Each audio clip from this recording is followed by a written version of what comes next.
Dr Gadget de David Kellogg en exclusivité sur Canal+, lundi 18, 20h35 à retrouver le lendemain 21h sur Jaune.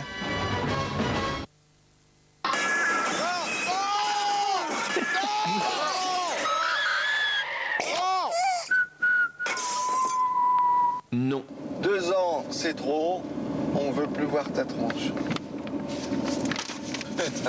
Des intimidations, les cons. Ceci dit, c'est vrai, 2 ans, c'est long. Je comprends que les gens aient plus envie de voir ta tronche. Ils ont cloué un lapin mort sur ma porte. Moi, j'aime bien le lapin. Je vais le bouffer.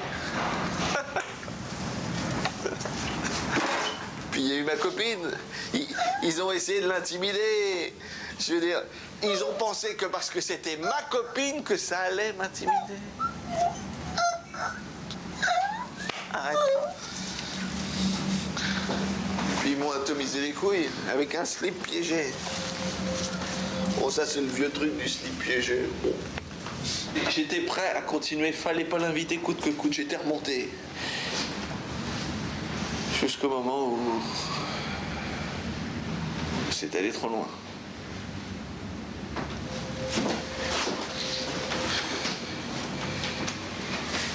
Ils s'en sont pris à mon blouson en cuir. Ils s'en sont pris à ce que j'avais de plus cher. Pas les blousons. Je suis allé voir Drubidi. Je lui ai dit, t'imagines, on découvrait une bite comme ça dans un costard à 10 000. T'imagines la pression? Il m'a dit, mes costards, c'est 20 000. Ça veut dire que t'arrêtes? Ah, bah alors, je ferai plus la pute. Si, mais tu seras plus filmé. Ah bah oui, comme avant. Ah bah c'est dommage. Moi j'aimais bien la caméra. Bah c'est con, on a trouvé un nouveau concept d'émission, Michel. Une émission sur les astuces. Michel, ça s'appelle Trucs et Astuces, un projet élaboré pour toi pour Canal+. Bah, par exemple, comment faire jouir? Comment faire jouir Michel à distance? Écoute. Jouir à distance à travers le slip. C'est un concept très fort.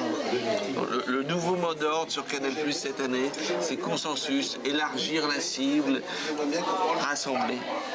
Que des trucs qu'on ne sait pas faire. Ah oui, là c'est sûr, on sait pas faire. Michel, il n'y a pas une minute pour nous, hein, sur le cul, le scato, sur Canal+, à minuit. Non. Tu n'es pas franc, Michel. Tu m'emmerdes, toi. Ah mais non, Michel, T'en vas pas. Mais reste ici. La blonde, là, elle comprenait pas. Mais je pouvais décidément pas lui dire, écoute, pendant 2 ans à Canal, je me suis gavé de blé, je suis pété de thunes. Je me suis même acheté un hélico. Je me suis même acheté une île. Là-bas, il y a des putes qui m'attendent, mais pas des travelots à 50 balles, des putes, quoi. Je pouvais décidément pas dire merci Canal, merci, bonne chance à tous, bonne chance aux jeunes qui démarrent, ça va être dur. Il n'y a plus un radis dans les caisses. Allez, ciao. Ta ta ta ta ta ta ta ta ta ta ta ta ta. Putain, je crois que j'ai fait le casse du siècle.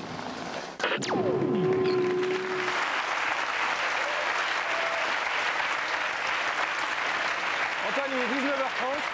Ce sont mes dernières infos avec Daphné. Les dernières infos? Ouais, avec Daphné. Vos dernières infos? Mes dernières infos avec Daphné, ouais. Mais pas les dernières de Daphné. Si. Si, les dernières de Les Daphné. dernières de aussi. tout le monde. Il n'y aura plus d'infos. Ah si, il y aura Il n'y aura plus d'infos, mais mais plus avec nous. Daphné fera les médias l'année prochaine. Mais il n'en est pas question pour l'instant. Il est l'heure du journal.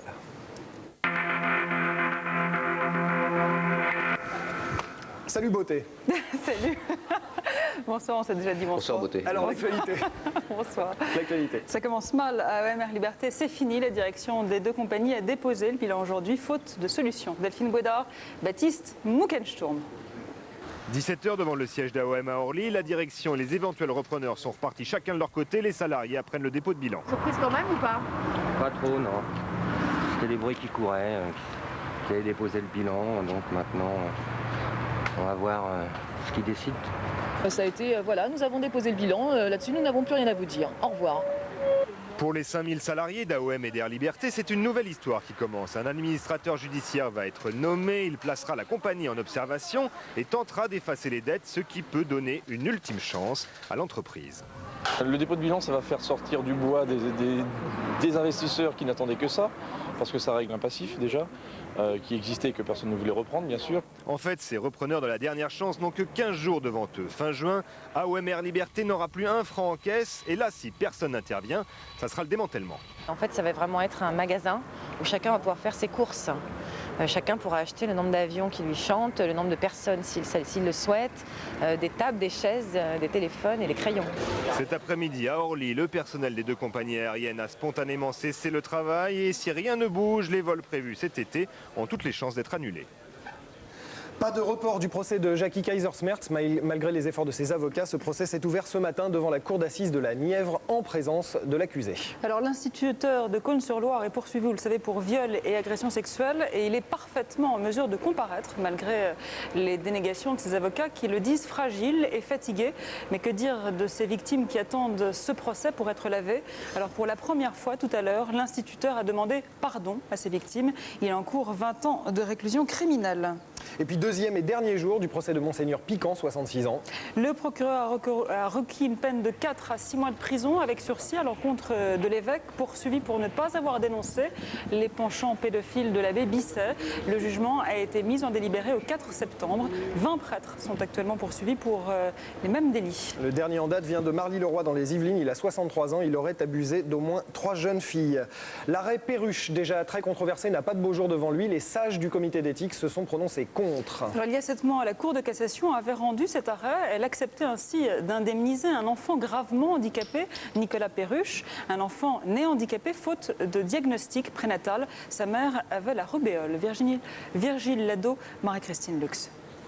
En acceptant d'indemniser Nicolas Perruche, la Cour de cassation a signifié que la naissance d'un enfant handicapé peut être reconnue comme un préjudice, que l'enfant peut obtenir réparation au nom d'un droit à ne pas naître. Ce qui est inacceptable, dit aujourd'hui le comité d'éthique, pour qui tous les enfants, même handicapés, ont le droit de venir au monde. La reconnaissance d'un pseudo-droit à ne pas naître handicapé risque d'avoir des conséquences tout à fait redoutables. Quand on remplace la liberté d'une femme d'accepter ou de ne pas accepter la naissance d'un enfant handicapé par une pression sociale pour que, au-delà d'une gravité du handicap, le fœtus soit systématiquement éliminé, au sens étymologique du terme, il s'agit d'une tendance eugénique. Un avis qui était très attendu par les familles d'handicapés qui ont très mal vécu l'arrêt Perruche. Non, la vie handicapée n'est pas un préjudice, c'est un défi. Et non, on ne peut pas prétendre que vivre handicapé, ça serait subir un préjudice. La logique de l'indemnisation n'est pas, et de la course au procès, n'est pas la logique de la solidarité. Et on préfère pour notre société et pour nos enfants une logique de solidarité. Et l'association d'interpeller le gouvernement, elle réclame une loi qui dise qu'on ne peut pas porter plainte au motif d'être né handicapé. On passe à l'étranger, ils étaient des centaines de milliers dans la rue hier à Alger, des berbères venus de toute la Kabylie et rejoints ensuite par des Algérois et la manif a dégénéré. Affrontements, émeutes, pillages, 2 journalistes algériens ont été tués, des dizaines de personnes ont été blessées. À ce mouvement de révolte, le pouvoir n'a su opposer que la répression policière et les explications du président Bouteflika qui dorénavant ne convainc plus personne. Anthony Orliange. La première grande révolte de la jeunesse algérienne en 1988 s'était soldée par un massacre. Les généraux en place à Alger ont ensuite profité de la menace islamiste pour maintenir la répression pendant plus de 10 ans. Quelle stratégie leur reste-t-il aujourd'hui pour conserver le pouvoir et les revenus de la rente pétrolière? Hier, lors de la grande manifestation kabyle à Alger, la gendarmerie avait recruté des provocateurs parmi des jeunes banlieusards désœuvrés et des repentis du GIA pour faire le coup de poing contre les manifestants. Les affrontements ont bien eu lieu.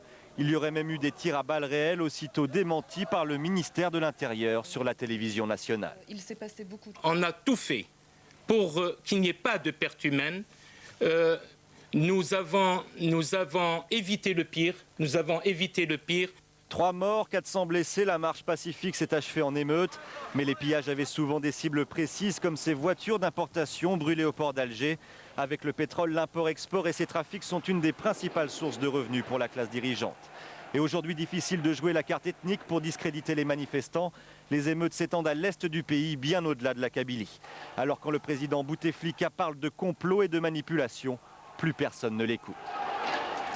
Depuis ce matin, les députés européens sont réunis à Göteborg en Suède et en marge de ce sommet européen, de violents affrontements ont éclaté au centre-ville. Des centaines de manifestants anti-mondialisation ont arraché des pavés et des panneaux de signalisation, brisé des dizaines de vitrines, mis le feu aux terrasses de café.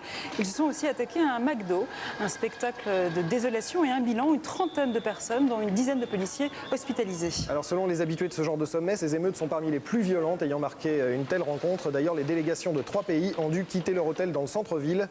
Les forces de l'ordre estimaient ne plus pouvoir assurer leur sécurité et le dîner officiel des 15 prévu dans un restaurant du centre de Göteborg a été annulé pour les mêmes raisons. Retour en France, un tour de vis au quotidien Libération. Message Joly a confirmé aujourd'hui que l'heure était aux économies. Décidément, il a annoncé au personnel des restrictions de l'ordre de 30 millions de francs en cause, la baisse des recettes publicitaires. Mais pas question, a-t-il assuré, de plan social. C'est à vous, oui, non ? Absolument. Regardez maintenant ce gamin de 12 ans. Ah bah non, d'ailleurs, on va pas regarder si vous voulez bien, pourquoi ? Daphné. On va zapper l'histoire du gamin de 12 ans qui en fait n'existe pas. En fait, on voulait profiter de la fin de ce journal pour vous remercier de votre grand intérêt. Vous alliez nous parler football, exact ? Oui. Pour vous remercier de votre grand intérêt pour le sport qui a beaucoup touché les journalistes de la rédaction des sports et ceux de la rédaction en général. La preuve, regardez. Au service des sports, c'est une véritable icône. C'est une espèce de pic de la Mirandole, un puits de science. Et encore plus incroyable, j'ai rencontré Zinedine Zidane qui me demandait pourquoi Daphné n'avait pas complètement intégré le service des sports. Pourquoi elle restait cette espèce d'icône à part qu'on consultait de temps en temps, cette pitille, alors que lui, il aurait voulu qu'elle soit vraiment de plein pied dans le service des sports, parce qu'il n'y a quasiment qu'avec elle qu'il arrive à vraiment parler de foot, mais de tactique, de technique. Dernier meeting où j'étais, Maurice Green tout de suite, How's Daphné? C'est impossible, Sergei Boubka, Kak Daphné, Ktoana, Kakana Giviot, c'est l'enfer quoi, on peut plus travailler, non c'est terrible, alors bon, de l'autre côté on est triste qu'elle arrête, mais en même temps nous ça va nous faciliter le travail quoi, c'est évident. À Sydney, la finale du relais 4 x 100 mètres 4 nage dames, et j'ai bien cru reconnaître un sourire dans l'eau à la fin du relais. Et après renseignement, je me suis rendu compte que c'était Daphné qui nageait le dos à Sydney. Et voilà, donc 6e de la finale du relais 4 x 100 mètres 4 nage avec l'équipe de Grèce, c'est pas mal. Daphné, je voulais lui dire que d'abord on était ravis de tout ce qu'elle a fait pour nous pendant ces mois et ces années. À chaque fois qu'on cherchait un résultat, le Tour de Moldavie cycliste, le Grand Prix de Sildavie septentrionale, à chaque fois on l'appelait, elle avait toujours la réponse, sans se tromper dans le nom, sans rien. Alors elle peut m'appeler maintenant, si elle cherche quelque chose, je serais ravi de l'accueillir et je pense qu'il y aura plein de gens ravis de l'accueillir à l'équipe. Bravo Daphné pour votre amour du sport. Légendaire amour du sport. Presque aussi grande que celui d'Antoine. C'est formidable, j'ai une carrière qui s'ouvre à moi. C'est formidable, j'ai une carrière qui s'ouvre à moi. Oui, dans le football. Inespéré. On sera tous les deux dans le football. Je suis un expert Alors, parce que aussi. c'est l'heure des remerciements, je voudrais remercier Eric Gilbert et Bernard Zécry qui m'ont épaulé, soutenu et surtout supporté pendant 4 ans. Ah oui, surtout supporté. Oui, c'est difficile.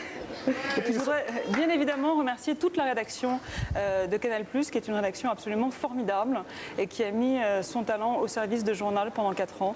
Et voilà, je voulais les remercier parce qu'ils sont pratiquement tous là ce soir. Dont acte. Merci à vous. Je ne vous dis pas à lundi. Non. Bon courage pour l'année prochaine. Il est l'heure des chiens.